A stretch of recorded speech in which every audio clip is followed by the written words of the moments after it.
சபரிமலையில் சுவாமி தரிசனம் செய்த இந்திய ஜனாதிபதி திரௌபதி முர்மு மணிகண்ட சுவாமி சன்னதியிலும் மாளிகைப்புறம் மற்றும் வாவர் சன்னதியிலும் வழிபாடுகள் செய்து சுவாமி தரிசனம் செய்தார்.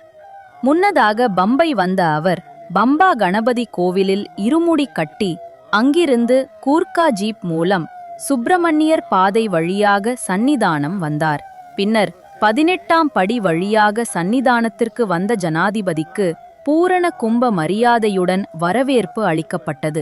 தற்போது சுவாமி தரிசனத்தை முடித்துவிட்டு சன்னிதானத்தில் உள்ள தேவசம் போட் கெஸ்ட் ஹவுஸில் ஓய்வெடுத்து வருகிறார்.